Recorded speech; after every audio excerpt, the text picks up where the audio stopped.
Rissi, thank you so much for agreeing to do this interview. We're going to jump right in. Of course, we're going to jump right in. So we're going to go through all of your time over the year of Color Me Country, and we're going to dive into some details from all of the episodes that you've done so far. I'm slightly terrified. Okay. There's nothing scary, I promise. Okay, so episode 1, you give an introduction of yourself and what you want to do. And then this is a quote from you. I'm a believer, a mother, a daughter, a sister, a lover of shoes, singer-songwriter, maker of sandwiches, and lover of all things music. So first, a fun question. What kind of sandwich is your favorite? Peanut butter and jelly. That's very simple. Do you like do anything special to it, or is it just like straight up? No, I'm just like, it's so boring, but it's so good. Like, you can't tell me that after like a long day of Twitter fighting and which we love to do, and fighting patriarchy and white supremacy, nothing is tastier than a strawberry and peanut butter sandwich. I've never actually eaten jelly before, so yeah, I'll do peanut butter, but I've never had jelly. But I'll try it because you recommended it. How does one do that? Because I'm pickier than like a small toddler. Like there's certain colors I can't tolerate, textures. I'm really bad. Like worst person to go out to dinner with. We can do drinks, but dinner, like I already know I'm a headache. I won't go. All right. So my second question is, what would you, after the past year, what title would you add to that list now? Giver of much side eye. I feel like that's probably not the one that everybody else would have given you. That's perfect, and that's great. I love it. I'd spend most of my time like doing those two faces. Do people like around you, like in the industry, understand and recognize that, you know, like you're side-eyeing them that like, a lot of the time? Do they respond well to it, or do they kind of like? Well, so like my producers, for example, Amara and Nathan, it was funny when we would get ready to record things and like do voiceover after a long day of like whatever. They came to know the face, and so like we would bring up certain stuff, and I'm like, and they're just like, are we not feeling that? And I was like, no, we're not. Rissi's not feeling that. And so, yeah, everybody that knows me knows. You can kind of see it in your tweets too, though, because sometimes you'll say something very simple, and I'm like, she's not going for it. And it'll be so simple, but it's just like, nope, you can tell that one, that's not it. Not gonna happen. No, I'm like, I just, you know, I've tried to adjust my approach, and like in the last 2 years, I think one of the things that I'm trying to do really hard, and like I hope that you can see it because I really am trying, is like I'm not trying to argue with you. Like I'm not trying to get on the internet and argue with you because it's dumb. And like I only get 140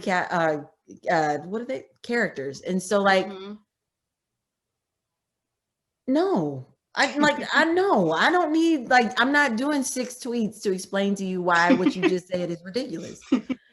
And so like just call me a name and like let's be done. Like just come in, tell me I'm racist, and like let's flip. Okay. It's actually like amazing how many times you get called racist on the internet when you're like one of the most anti-racist people.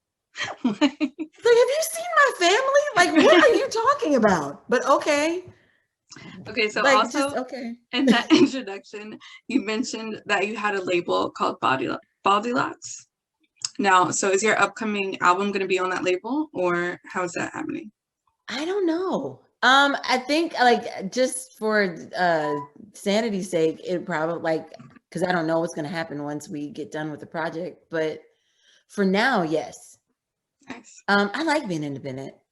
I like that there's no deadline, and that if I decide that all these songs that I'm working on, I suddenly don't like them anymore, like I can scrap it and start again. I just like the freedom in being on my own. So most likely, yes. But are you going to sign any other artists to that label?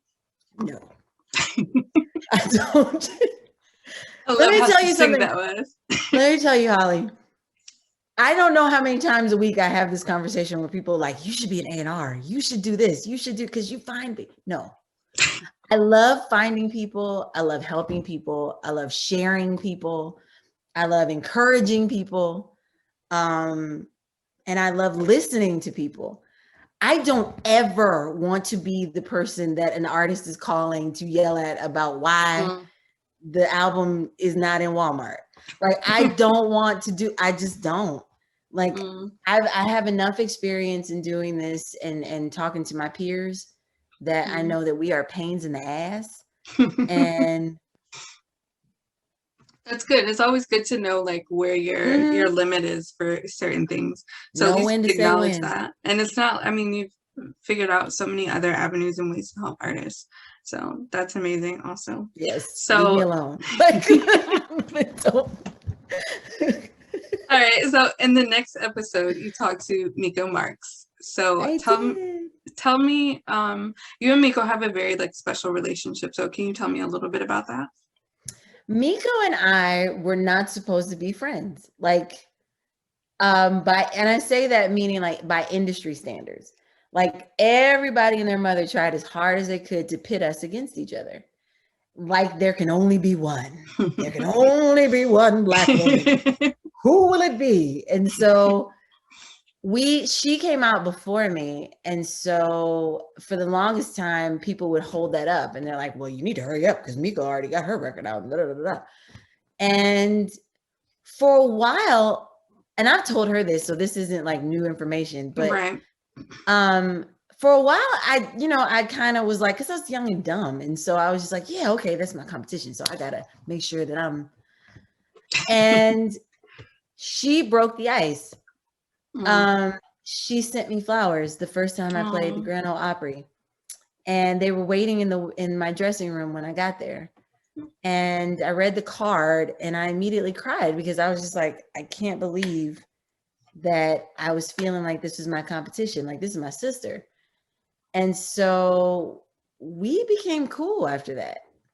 And then like maybe 6 years ago now, my husband and I were, and my daughter, my oldest, were driving California. We did a month-long trip of just driving up the California coast.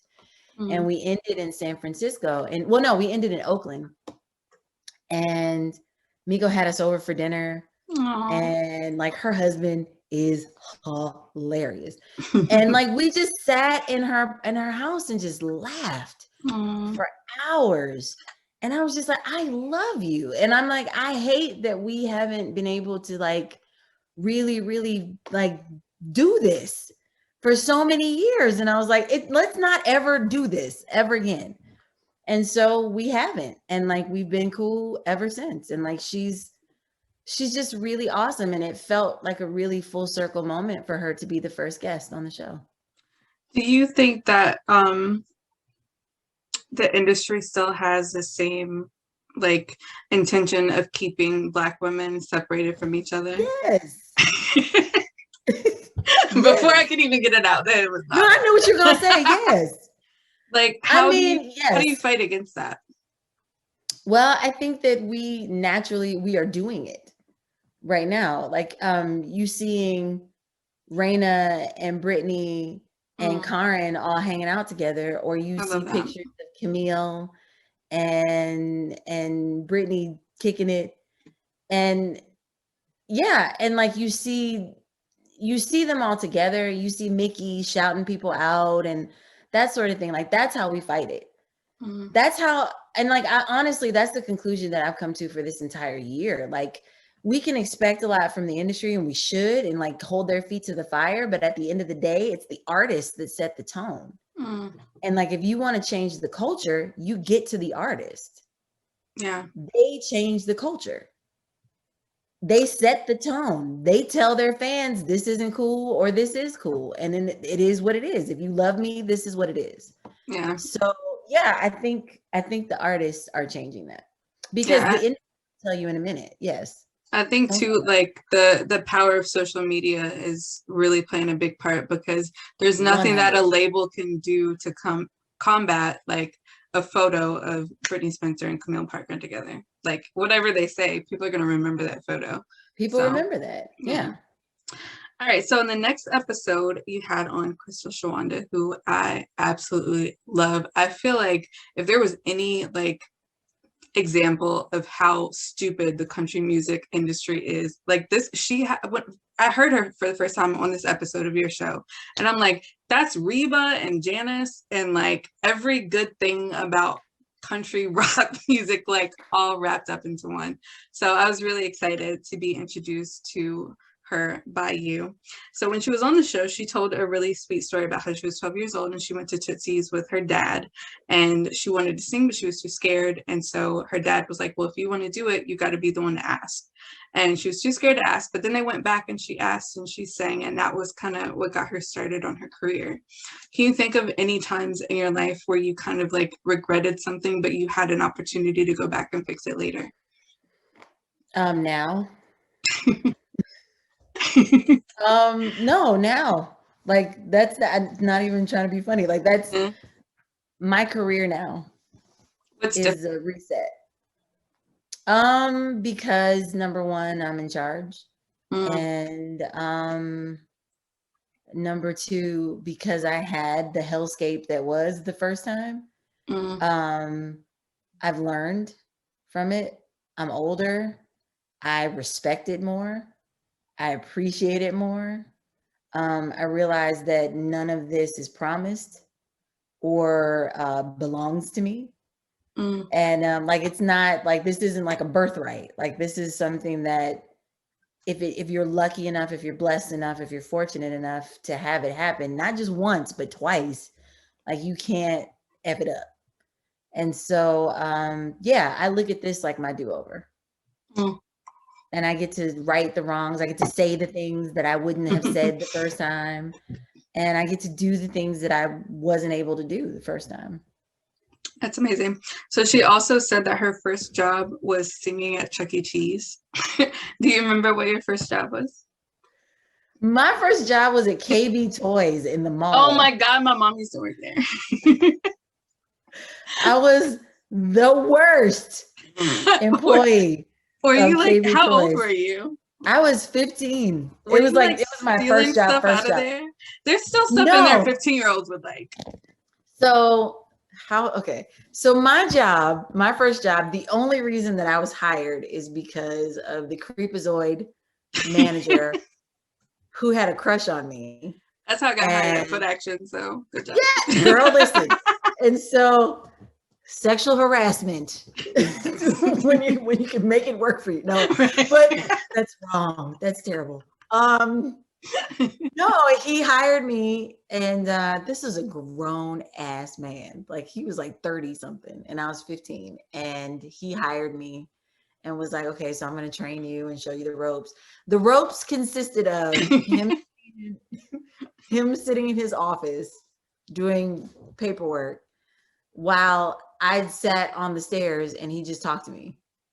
I mean, that's exactly how you run a toy store, so that makes sense. That's how you run a toy store. And like everyone, all the other employees were like, it's really busy, because it was I was also seasonal. So this was Christmas. This is like Christmas time. I'm perfect. Well, I mean, that's exactly what they needed. Listening to Tim's stories. Yeah, like sitting on the stairs, listening to Tim's stories. Like, I should maybe be outside, like the Tickle Me Elmos. Someone needs to tend to those. I can feel like you're gonna hear like toys falling off the shelf and stuff. And he's like, no, let me tell you one more time. People screaming, and he's like, so let me tell you about the time that I lifted 300 pounds, and like that kind of like. It's crazy how we all have those experiences, like as teenage girls. Yeah, as teenage girls. Yeah. And my mom was like, "Oh, he seems so nice," and I was like, "Ma." He keeps talking about my 18th birthday. That's all I'm saying. Yeah. So he's not a nice man. He didn't even try to hide the sex. He was like, "No, we're going full force." No, it was like rapey vibe from the time I started working until like my last day. And then I got saved by my very first singing gig. What was that? That was so in St. Louis, there's a channel called KPLR TV, and that used to be the WB affiliate for people that remember the early 90s. With the frog. And with the frog. And so KPLR had a kids thing that they put together called Team 11. And it was teenagers from all across St. Louis and different races, different ages from 16 to 25. And we would sing at Six Flags and like at all the KPLR events and stuff like that. And so that's what I did until I graduated high school. Oh, that's awesome. That was my job. So you started really early then. Oh, just yeah. Just like Crystal. I knew. I've always known. So on the next episode, you talk to Kamara Thomas, who is amazing. Like, she is. I had such a better understanding of her after listening to this episode. She's kind of like the wise, like witchy aunt that lives on the hill. And I like love that about her. She is totally that. You know who she is? Like a friend of mine. Kamara is like, I was Joan of Arc in another life. Like she's I love Kamara. Because Kamara will come out with something, she'd be like, oh, that's some Leo energy right there. Like she's one of those people, like she really makes you like think about your stuff. Like whatever she says, you're like, okay, well, let me analyze it, because she's definitely think about it. She is. She's a wise sage, yeah. At the beginning of the episode, though, you did say, so far, no hook has come out and pulled me out. Like, remember how they used to do, you're talking about like on Soul Train with like Sandman, where they like push you off stage where you did yes, the Apollo, yes. Where they you remember, yeah, exactly. Can you remember any time over the past year where you thought for sure that you're canceled? Yeah. What's one thing you said you were like, oh no, we're done? When I talked to Mickey and I called Omarion a pocket Negro.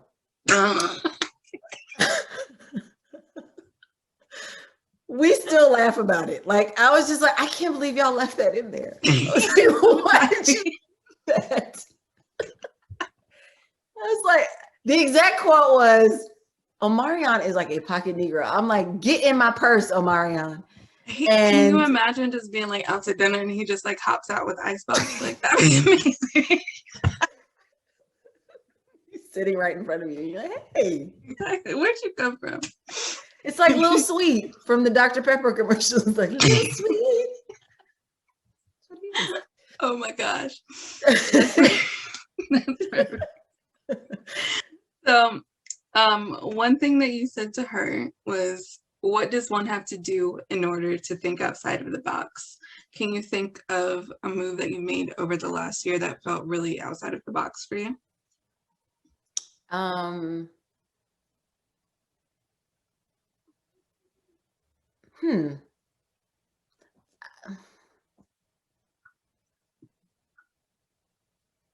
Outside of the Rissi box. Yeah.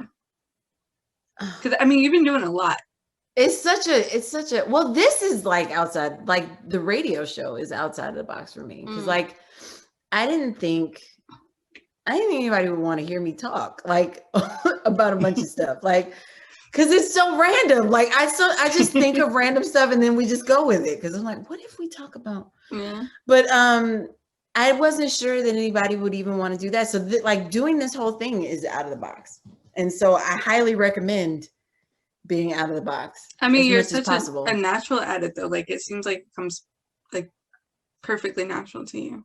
No, it is. Like I can do it for hours. I just didn't think, I thought it was only amusing to me. Oh, okay. Like, because like I crack myself, like I sometimes the stuff that like I think about that I don't say, but that I'm thinking about, I'm always like, you crazy. And so like I just didn't think that anybody would want to hear like my random musings about things, or like just like what me wax poetic for 5 minutes about like Patty Griffin or something. Like I didn't think anybody would want to hear that. So this is to hear another Black woman talk about Patty Griffin, like that's amazing. Like that's exactly what we wanted to hear. So no, and it's I was like, I don't know who this audience is, but okay. We'll just do it. But you found us, so No, yeah. So So, yes, that's and my then out of the box. okay, so I have a quote from Kamara, and she says, "I'm always looking for synthesis, how it all comes together into this moment, this time, this place in society. You're drawn from the past, the present, the future, and trying to build something that's valuable and spiritually filling for the moment." Is there any particular time over the journey of the past year that you felt that like synthesis, like where you were like, okay, now everything's coming together? I feel it every time I see the artists together. Mm, Like whenever I see everybody talking on Twitter together, yeah. like in the little crew, like it feels like it does. It feels like this is the amen corner, so to speak. And it's just like, it's nice because there wasn't that. There was not that. There wasn't this. Like in 2007, 2008, when I first came out, there was not. I had my girlfriends that were completely separate from music and from this whole thing, and that was really it. I didn't have like peers. I had friends in the industry, but like I didn't have like war buddies. Right. Like we were just talking about like artist stuff, but like we couldn't really get into like the microaggression stuff. Yeah. And like, dude, why did this person like why did you DM me and say that? Like, you know what I mean? Like that kind of stuff. I didn't have And anybody I feel to like talk about. the microaggressions are what actively exhaust you, because those are the things that people don't want to acknowledge. Like if somebody like comes out and calls you the N-word, everybody's gonna say, oh, that's terrible. But if somebody reaches out to touch your hair 5 times in a day, like nobody's like, it's hard to explain why that's so exhausting and frustrating. Exactly. And that's the stuff that mounts up. Like I know for sure that there are people that worked with me that are probably sitting at home like it wasn't that bad for her. I know that. They don't have to say it. I know. I've been told that it wasn't that. I talked to a very large country music organization who told me, oh, we were so excited when Rissi came out. We loved her. She was great. And I'm like, well, have you listened to her show? Because I don't think it was great for her. And they were like, that is so shocking. I can't believe we were just so glad to have her here. And I'm like, yeah, okay. Like, right. There's the side eye thing. Wait, I have a picture for that. Hold on.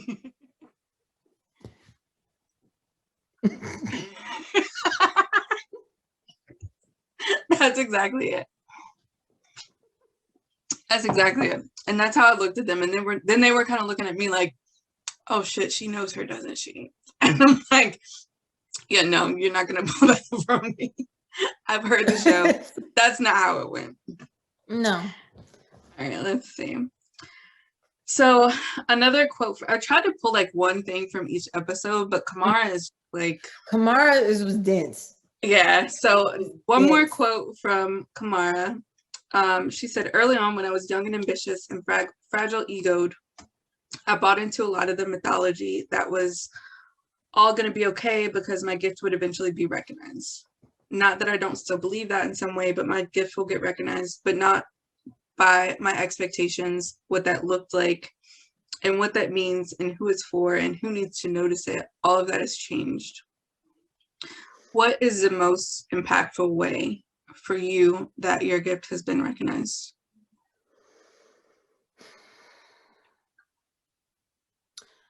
The letter from Linda. Oh, tell me about that. So it's downstairs in my office and I'm getting it framed. It's now hanging from a clothespin. I have like a thing in my office. That to me was like, you made it. And mind you, there have been some really cool things that have happened. And like, you know, the Country Music Hall of Fame, that's not too shabby. But Linda sending me and saying like, I appreciate you. I see you. And because of you, it's going to be a lot easier for people behind you and that sort of thing. Like that validation. And like she said some other stuff, but those were a couple of like the standout things. Like it made me cry like a baby. And it was, yeah, that's important to me. Yeah. And like I said, I think those two things, the Country Music Hall of Fame was a really big deal. And Linda, her letter. I watched the live stream when Vince Gill introduced you into the Hall of Fame, and it was surreal. And then like 2 weeks ago, I went, and they have like they have like your exhibit, and they have Nikki's exhibit, and then they have Black Like Me playing on the loudspeaker. And I'm like, okay, so y'all just were gonna make sure I cried when I walked through here. Like that's fine. All they needed was like a little black girl putting her hand on the glass. Like, I'm like, what in the world? Like, I'm trying to keep it together. Like, I'm around important people. Like, come on, turn the song off at least. Like, give me a break. It's a lot. I know. But you go through that entire museum, and I will say, like, they have made more efforts than other historical places that I've seen in Nashville to include and integrate Black people into the experiences of the museum. But still, the presence of Black women is so slim there. So to get there and see like you two there, it was amazing. I love that they have us facing each other, and Me like too. it's just like there's a lot of it's very, oh no, it's very kismet, and and I will say that I see them making an effort. I see the hall making a real effort to try to be inclusive, and I appreciate it very much. Like, because it needs to be, and like a lot of things need to be righted. And Michael Gray, who is my contact over there, he gave us like a personal tour. And Michael's awesome. He gets it a lot better than a lot of other people. Like, he was very, I hate to say this man's name, but he was very sure to show me, like, this is where we acknowledge what happened with Morgan Wallen. We wanted to make sure that that was acknowledged, and that it was acknowledged as something that was wrong. And that meant a lot to me, because, you know, a lot of times the conversation around that is, well, why can't you just get over it? But he was very intentional about, like, it was wrong. We're going to say it's wrong in the story. So. No, Michael's good. He's good. Yeah. He's a good dude. So one more quote from Kamara. This one doesn't have a question, but I'll just read to you. So, once I accepted that this is a real framework, this is what it really looks like, and this is what I'm dealing with, that I was maybe afraid to look at. Once I looked at it, I was like, okay, well, now I know what to do. I guess I'm just supposed to build it myself. So I'll just build it myself. That's fine. And I feel like what you're doing, you're building it. Like, even though you are getting a lot of the traditional, like, acknowledgement, I think that Color Me Country is such a important way to, you know, build it for those that come after you. Because even, I don't think that there can only be one type of mentality that's going to go anywhere anytime soon. But if you have Color Me Country, like, there are many. And that's another way for them to be, for their gifts to be acknowledged, which I thought was a really cool statement on the show. Like, it just all kind of ran together. And and Kamara is a big, this is so funny. Kamara and I live in the same community, and our kids go to school together. Oh, and all that. And so I ran into her. I'm not even lying. It's so funny. I remember it right before lockdown, when everybody was like, groceries. And so we played a show together, and then we ran into each other like a couple of days later, buying the stuff. Toilet paper. Yes. And I think it was maybe right before we knew like the shit was really about to go down. And so everybody's still casually like, I think this is okay. And so I saw her, and we're in Whole Foods, and we were talking, and I was just like, so I'm about to do this podcast. I don't know what it is yet. I was like, but I want to talk to you. I said, so give me some days. And she was like, all right, no. And she said, yeah, you'll be done immediately. She said, you're the fastest. When you say you're going to do something, like 2 months later, it's out, it has a logo and like everything else. And I was like, I appreciate your faith in me. And she was the second interview, like literally. So like the way the show goes in these progressions, just so you know, a producer's note, this is the way I recorded them at home when I did them. Nice. And so the way you're hearing them, with the exception of Darius and the exception of Marin and Cam, everybody else is in the order that I recorded them. That's amazing. it kind of gives like a better vision of like how things progress that way, and I like that it's like in chronological. So the next episode was with Chapel Hart and Britney Spencer. So when you spoke to Chapel Hart, you talked about they kind of like explained they have a huge family with like over 100 cousins or something crazy. Yeah, so can you tell me a little bit about what your family structure is like? My mother is the oldest. My biological mother was the oldest of 8, and my father is the middle of 9. Oh, wow. And so there are a ton of us. Right. There are so many of us. There's more on my daddy's side than there are on my mom's side. And then when my mom passed away, my father remarried my mom, and she was the middle of 3. And so it's not such a big family, but like really awesome family. And they accepted me, loved me, their family just as much as everybody else. And are you the only musical one? I'm the only like that pursued it. Okay. So my grandmother, my dad's mom, was a gospel singer, like a really great gospel singer.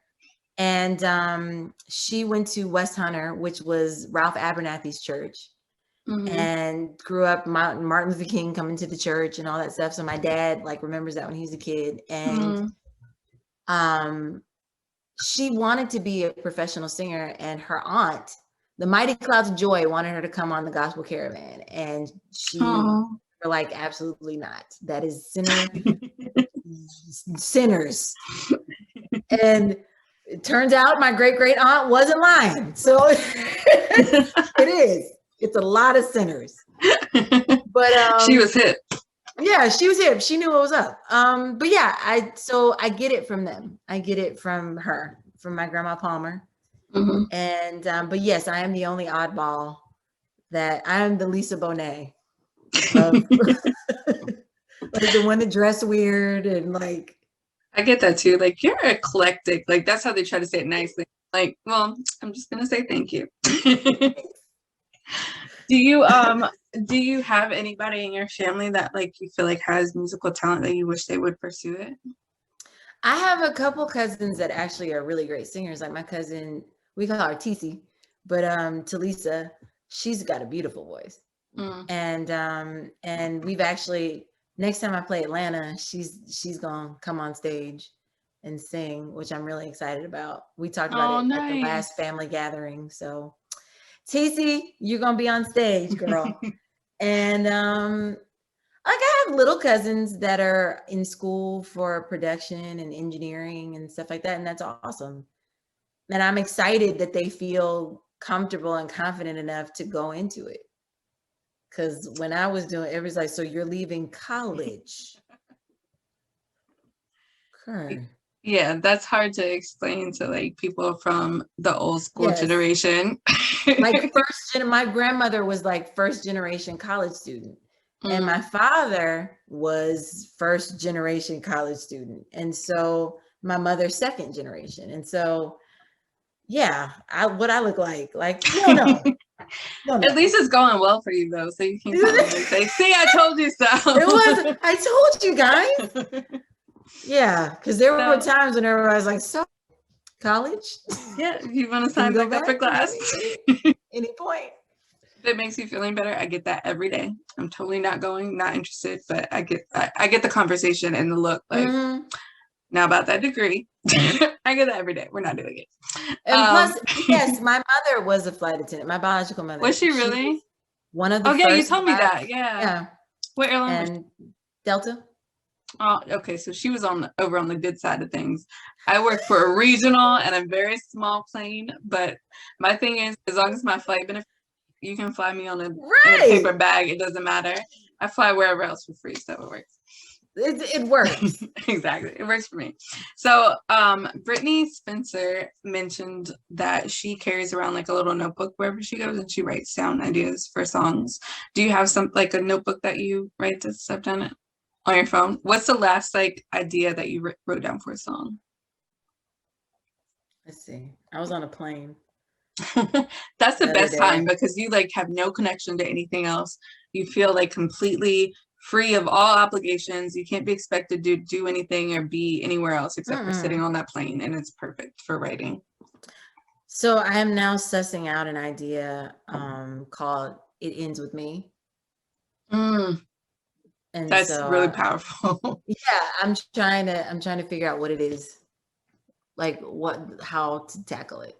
But it starts here either in the voice memos or in the notes, and then it becomes like I have 3 albums worth of vocal memos on here, like Revival. Most of Revival is on here. The That's beginnings of it, yeah. you did say. I think you were talking to Willie Jones. I don't remember who you were talking to, but you were saying like y'all gotta harass me and make sure I get this album done. So no, I think you were talking to Marcus Dallin. Yes. So yes, good to know you have 3 albums worth in there. So there's no Now, excuses. are they written? No. You got the seeds planted. All that Yeah. matters. It's just a matter of like making them all make sense together. That's really the biggest thing. Which I think it'll all come together, especially with that as at the core of like what the theme is. Like that's Well, Allison Russell named it like what the new album's gonna be. Are you gonna have a show coming up? I feel like are y'all gonna talk have what? Allison Russell on your show? Okay. That's good enough. I'll work with that. So let's move on to Darius Parker. So he said you were kind of talking to him about what it's been like for him as a Black man in the industry. And he doesn't talk about that very much. So I was surprised that he was willing to open up to you about it. But he did say there's no network where we Black people all know each other. I feel like you've kind of created that network for us. Like I know every person that I know of, I found like I can trace it all back to you. I think I'm Kevin Bacon. Yeah. you created the series for all of us. But very specifically, I remember I found you and then you kind of introduced me to Britney Spencer, and it was just kind of like my mind was blown. I was like, holy shit, because I was so excited. I'll never forget when I found you. I was standing in Food Line for the first time since the pandemic, and my mom's like freaking out, like, I don't want to die in the grocery store. And I'm like, calm down, get what you need, and we'll go. It's like the first time we had been since the pandemic. And I had tweeted you about Color Me Country, and you tweeted me back, and I was like, there's a Black country singer, and she's talking to me. Aww. And my mom was like, we're gonna die in the grocery store. What are you talking about? What? What? Right. It was like it was such a weird moment, but it was really exciting to find you. And then I found you, and then you were like introducing me to all these other people, and I found Britney. And I remember for like the first 6 months that I found Britney, like you know when you Google people and like Google shows you more about them, like Google kept showing me like every time she would get featured in something else, I would see it on Google, and it was like really cool to me. I would screenshot it and I was like, oh my god, this is amazing, and I would like DM it to her. And then it got to a point after like 3 months, I'm like, okay, well, she's gonna get tired of hearing from me because they talk about her all the time, which I thought that was amazing that you've like been able to amplify these voices and connect everybody together. How would you say that we make sure that this network like continues to grow and that we continue to nurture? Yeah. That's the thing that everybody asks. Like, so when I send an artist grant, most people, because most people are cool. I think most people are good and kind. I believe that, or at least I like to believe that. Everyone always asks, well, what can I do? What can I do for you? And I was like, I don't want you to do anything. The only thing I want you to do is that when you get in a position to help somebody, you turn around and you help them. Like, I'm not saying send them a check or feature them on your record or something like that, but like you figure out what's comfortable for you and you help. This is what's comfortable for me. Like, it's really sweet when people shout out the fund or shout me out, and I definitely appreciate it, but like that's not why I do it. And I always tell people, like, you don't have to shout me out, by the way. Like, you don't have to tell everybody that's how this got made. If you want to, that's fine. That's awesome. But if you don't, like, I'm not mad. Like, I'm not sitting back doing the math. But that's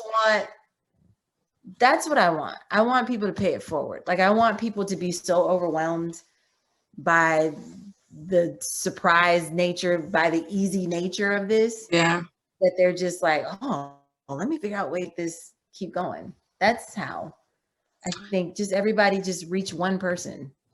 I think you are like cultivating that though, especially with the fact that it's not hard. Like you literally like to get, I've had a lot of people ask me like, how do I get a grant from Rissi? Like, and I'm like, you ask? Right, me. No, but there's like a form. And I'm like, no, you literally just No. ask. And they're like, well, can you ask? And I'm like, no, like I promise you, Just hit just me, ask. right. Like it's that easy. Like, and I think that that has kind of, it's most certainly rubbed off on the way that I interact with artists for Black Opry.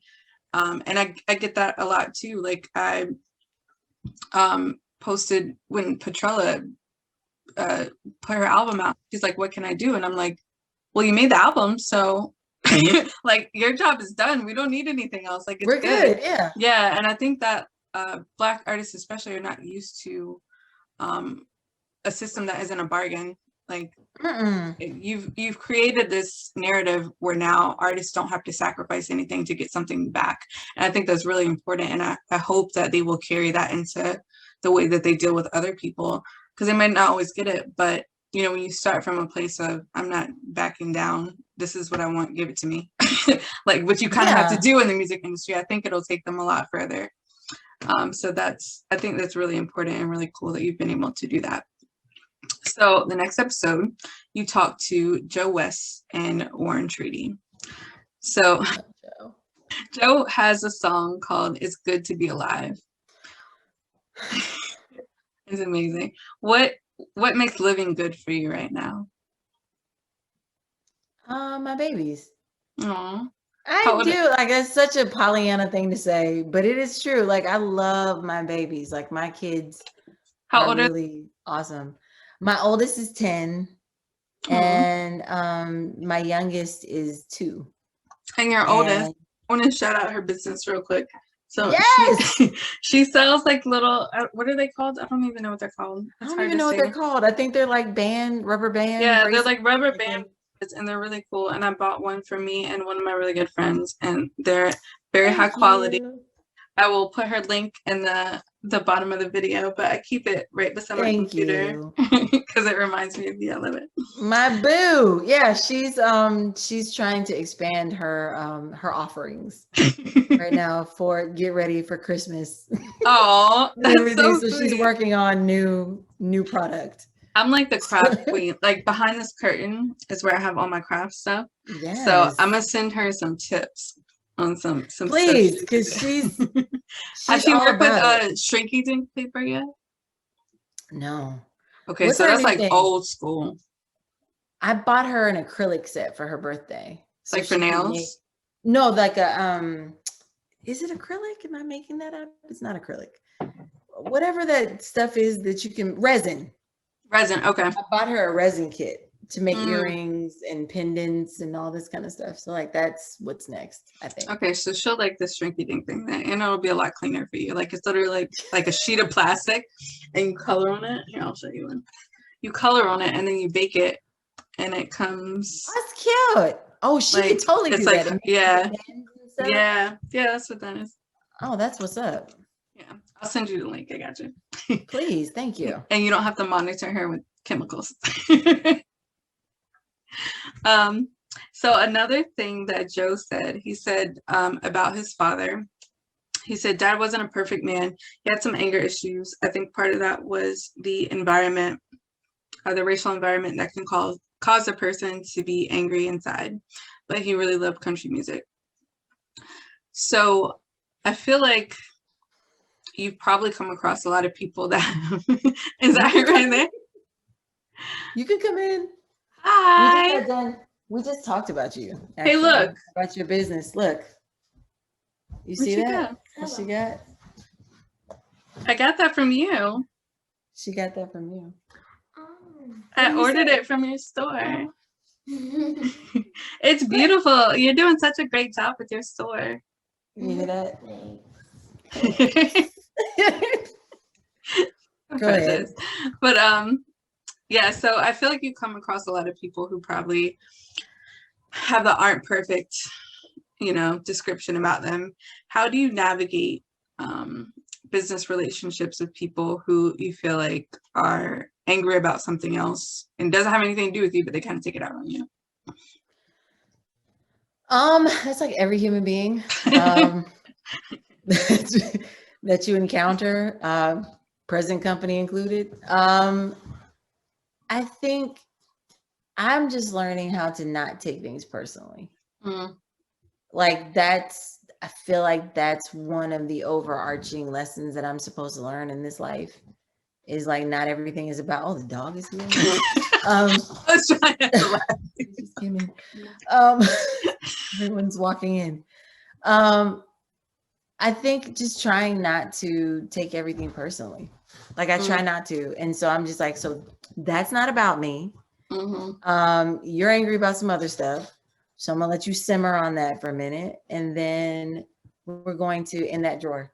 And then we're going to, we're gonna keep it moving.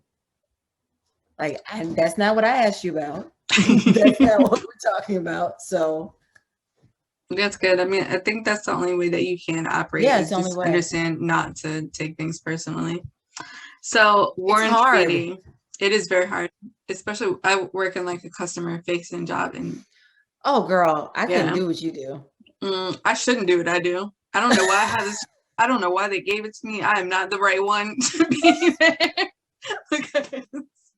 Like all the time, just giving drinks to people. Like what?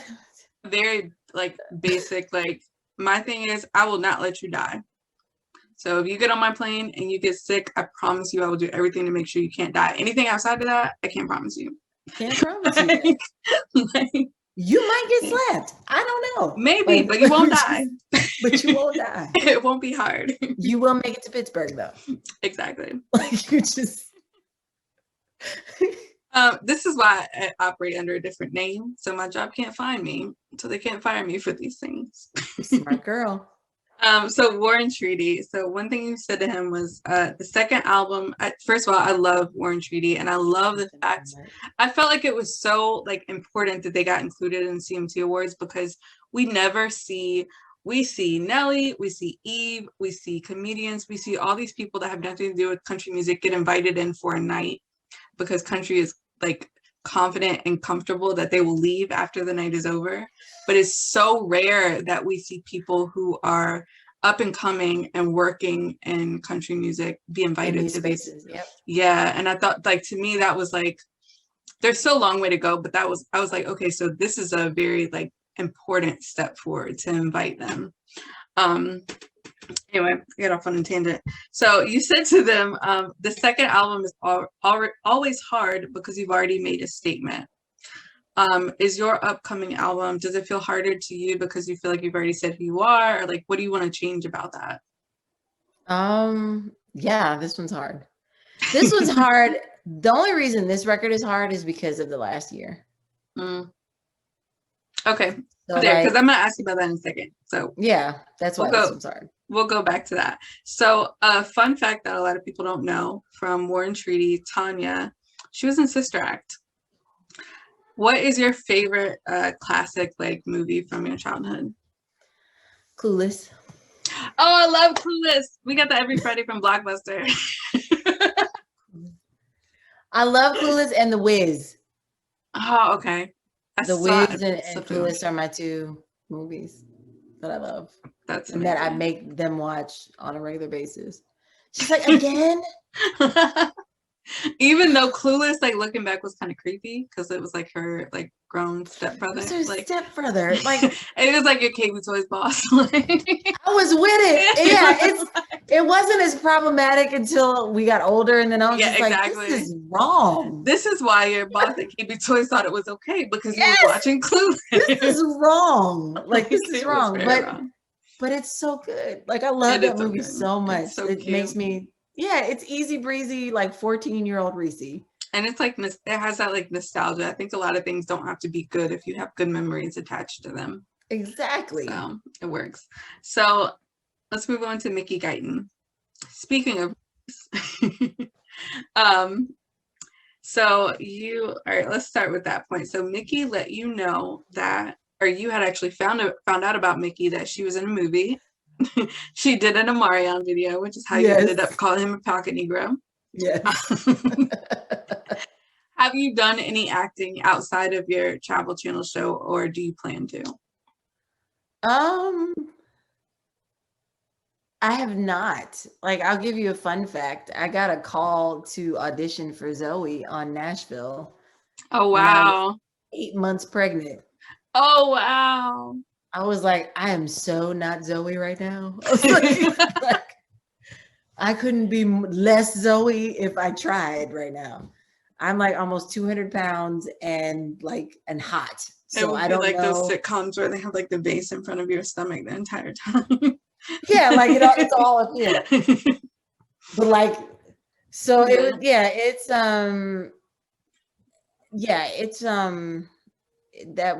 that was like the one big. I've been approached to do things, but like nothing's ever felt like this is right. Mhm. I'm still really pissed that I was pregnant whenever the Nashville thing happened, because I would have Oh, loved to have done that.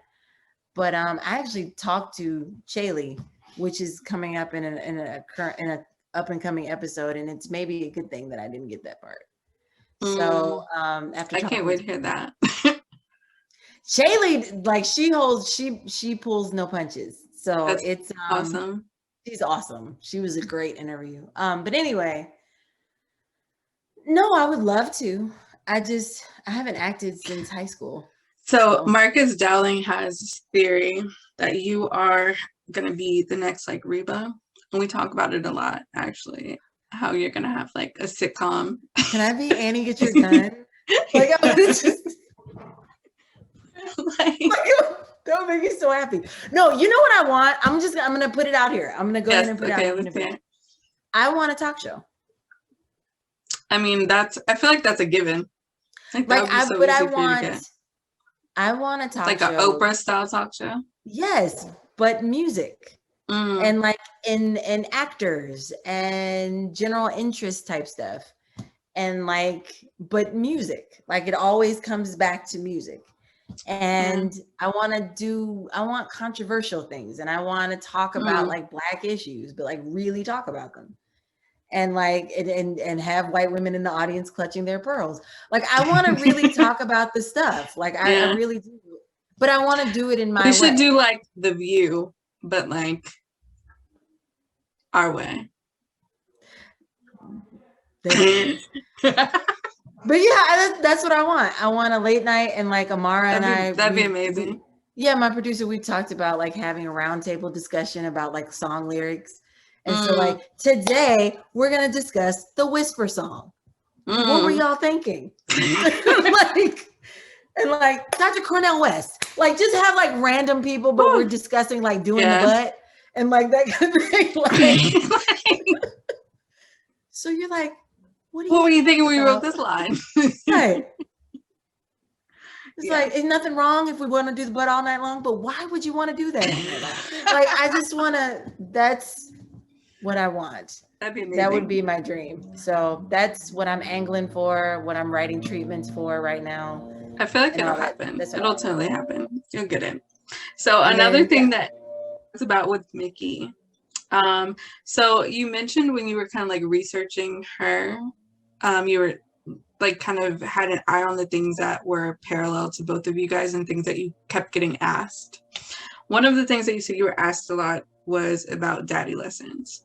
And you kind of like went off on a tangent and you were like, people keep asking me what I think about this. Y'all don't want to know about what I think about this. And then you didn't say, okay, so what do you think about daddy lessons? You don't want to know. No, I want to know.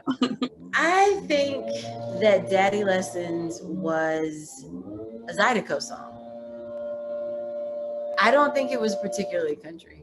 And I know that's a very controversial thing for me to say, but I didn't think it was. But I thought that, okay, sentence. Why is my husband blowing his right now? I'm actually like very anti-lawn. Like I think that lawn care is like damaging to, I don't really care about the planet, but it tends to wake me up and I get frustrated by it. When it's damaging to the... I'm trying to decide if I want to edit this out or not because it's actually like really funny. But I think it'll be okay. I can hear you over the leaf blow. This is our marriage in a nutshell. Like this is most of the time like Brian. But I mean you'll see. No, anyway, Okay. Beyonce and Daddy Lessons. You said you don't really think it's a country song? I didn't think it was like a particularly country song. I didn't. I found it very stereotypically country. Like if it was kind of like, you know how when you watch like TV and they play like they can't play a real song, so they play like a fake version of a song. Yeah. Yeah, like it was kind of like the sitcom country song type thing. Yeah. It was so I like it's Beyonce. I get it. Like everything that she does, everyone loves, and like, and it's fine, and she's amazing and all that. But like, my whole thing was just always like, okay, but y'all got an actual Black girl over there, right? That's signed and like doing this, and like you're putting Beyonce on the CMAs, but like you have Mickey. That is exactly what I mean by like inviting Nelly and Eve and everybody else, because they know they won't stay. When they invite Beyonce, they know Beyonce doesn't want to stay in country music, so it's comfortable because they're like, she'll be gone by the morning, so we don't have to deal with that. When they invite Mickey is trying to stake her claim, and Mickey is trying to make a career for herself, right? So then they have to deal with what comes after that, and I think they've been so careful not to put themselves in a position where they have to deal with people that actually want to be here.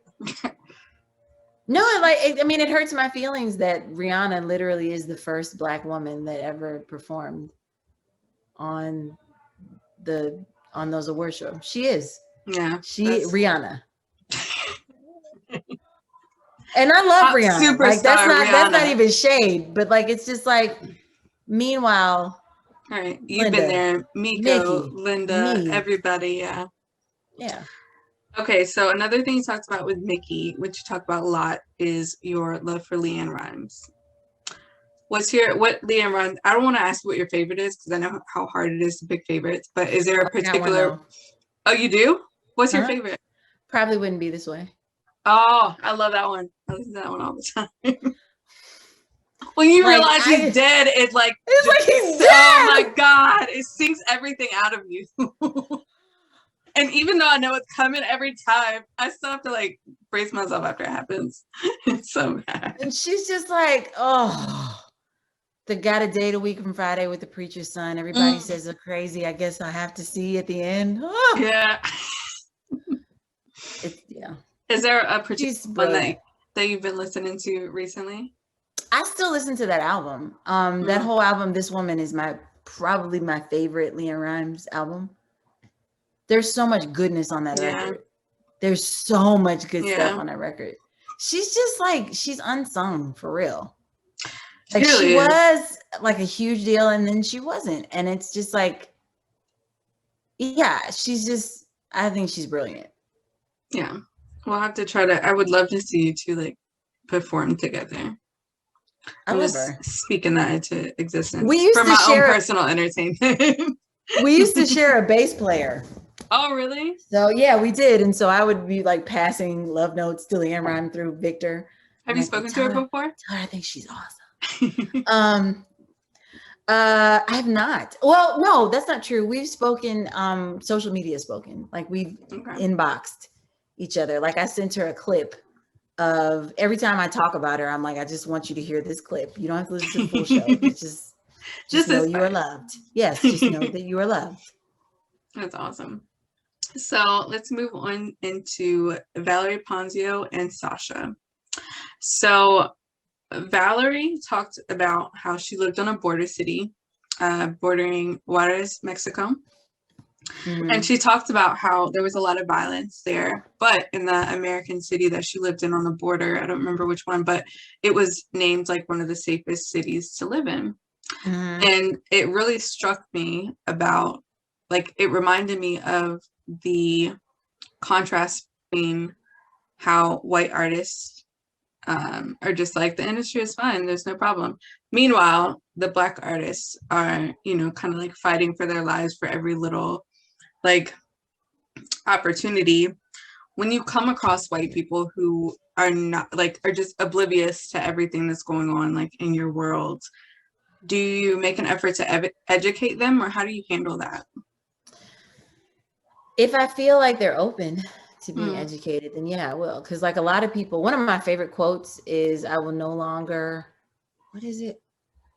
I want to get it right because I paraphrase it a lot. Like, it's like, I'm not going to waste my time trying to understand people that are purposely misunderstanding me. Yeah. And I feel like a lot of the discourse, that's why I said about Twitter. Like, I think a lot of the discourse on Twitter is people just wanting to get the burn in. Yeah, like, I'm gonna, yeah, that's why your music sucks. Like, that's, and okay. Yeah. Next. Do you feel better now that you've said that? Yeah, you feel better? The album sucks. Okay. Has your approach to that changed? I feel like the murder of George Floyd was such a, like, there's like a before and an after. There is. And do you feel like your approach to people like that has changed after that? Well, I was pissed. So, like, anybody could get it after that. Like, that summer, like, it was just like, I think what changed for me was when, so the first time that I ever went viral was talking about Charlie Pride and saying that I was tired of people doing this colorblind speak about him. Yeah. And that he was a proud Black man and where he came from was Blackness. Like, he was in the Negro Leagues. Like, so don't you dare write an obituary about him and not mention that this was a Black man. And, like, you know, Charlie's politics aside and some of the problematic things that he'd said and done towards other Black people, like, at the end of the day, this was a man that, like, all of his circumstances were because he was Black. Right. So, like, you don't mention that, you're just like, you're whitewashing his story, like, literally. I said that, and, like, for like 3 days, people were just pissed. And, like, Black people were pissed. Like, everybody was pissed. And I learned from that situation, like, you don't need to go through each and every one of these and argue with these people. Like, just let them get it out. Now that you've called me a nobody, now that you've called me a racist, now that you're like, I don't even know who you are. And, like, you'll never be as big as him. I'm like, but you're in my mention, sir. Right. But you're helping, but okay, whatever. Okay. I just was like, I'm not doing this with you. No. Like, I'm not doing this with you. So, like, you can say it and you can be mad. And, like, I may give you one round, depending on if I feel like it. But otherwise, like, we're not going all day. We're not doing this. Yeah. When you say you're done, then it's done. Yeah, we're done. So Sasha is a Canadian country artist. Yeah. And one thing that you guys talked about was how she was saying there aren't many Black Canadian country artists. And you guys were talking about, okay, well, are there not many or are they just not discovered? So when you actually discovered a lot of American Black country musicians, were you expecting that or did that come as a surprise to you? I didn't realize how many were going to pop out. Like, my inbox is so funny because, like, people sometimes won't even say what they want. They'll just send me a clip of something and I'm just like, I don't know. Thank you.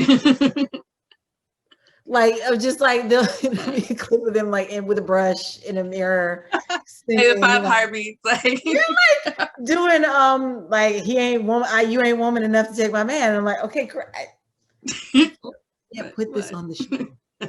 But, like, thank you. No, I did not realize. I knew that there was a lot because I personally knew a lot, and all the people that are I did 24 interviews before Apple came into the picture. Oh, wow. I had recorded 24 episodes, like 24 interviews. Those are all people I just knew, that I knew of on the internet and that I'd found or people had sent to me prior to knowing I was working on this project. And then there's more. Like, you should see my list. My list is crazy. My master list that I pulled from, it's crazy. No, I believe you because, I mean, Black Rapper is a much smaller platform, but my goal was to post one person a day we launched April 1st, and I was like, I'm going to post one a day for 30 days. I hope I have enough for 30. And by, like, day 15, it was same thing. I'm like, I don't know what to do with all these people. Like, Yeah. there's so few outlets that when one pops up, like, they kind of bombard you. And now everybody like, comes. I have more people than I can like know what to deal with. Yeah. And I try to explain to them, like, I love you, I have space for you. I'm just a one woman operation. Yeah, So, right. we're getting there as fast as we can. But I do I absolutely love that.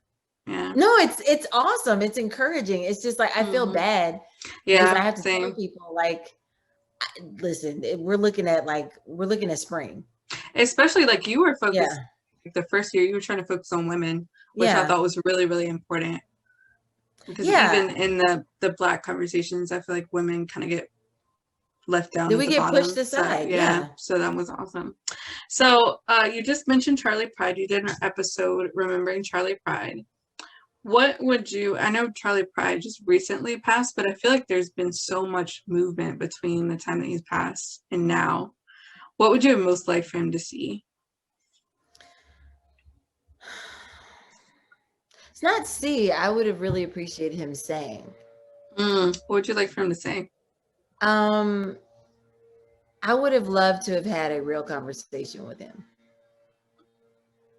Like the type of conversation that I had with Darius. Yeah. Because Darius, so I'm going to skip back for a second and just mention this. I think this is important. He wanted to be on the show. I didn't ask him. He actually reached out and asked to be on the show. And I was like, really? I was like, has he heard the show? Like, does he know? Better back up. Let's get him the title. Yeah, I was like, does he? But we knew each other prior, and so like I think that was part of it. Like he knew that I wasn't gonna be like, gotcha. Like he knew, and so, but he ended up talking about things that he had never talked about, and like I wish that was one of my wishes is that I'd had an opportunity to sit down with Charlie, because I have questions. Like I have real questions. Girl, you and me both. And a lot of people do, and I think that I would have liked to have asked. I would have liked to been able to say, well, Charlie, why didn't you champion more Black artists? And why, what was your reasoning behind that? Why were you uncomfortable talking about Ray Charles? That's something that no one ever really talks about, but he was very, like, he'd get very upset if you asked him about Ray Charles, because a lot of people said, well, we think that Ray Charles set the stage for you. And I think he didn't like that. And so I would love to know more about that and just what his thought processes were. But unfortunately, we don't have that. I think that I'll say this as an aside note to everything you just said, but I think that it's very interesting if you look at who is at the forefront of this movement right now. And there are very few, if any, men. It's the women that are putting their livelihoods, their careers. If you look at I think Mickey gets the worst of it as far as, the hate that comes back to her. And she still goes, she still does it. And you look at, all of the other few mainstream popular Black country artists that we have, and they haven't said a word. They see her out there getting abused. They see you out there trying to figure out a way forward. They see all these other people even other Black men that are now, kind of latching onto the movement that you and Mickey have kind of forefronted.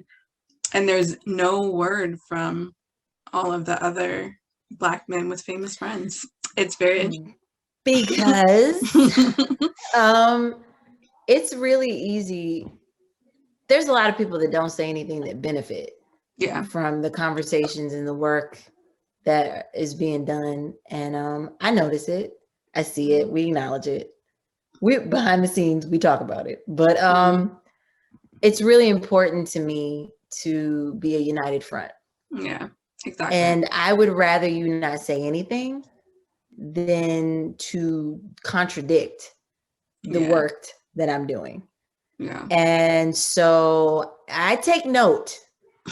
I'm not saying that I'm not saying I'm petty, but how do you say you're petty without saying you're petty? I I mean, to me, it's not really pettiness, though. It's just kind of like No. knowing who has been who's got on your your back. side. Yeah, Mhm. and I think that it's becoming very clear by like who people choose to work with, what Mhm. the things that are being stirred up. I mean, I feel like the lines are kind of being drawn, and then like Yeah. most of the men are on the other side of those lines.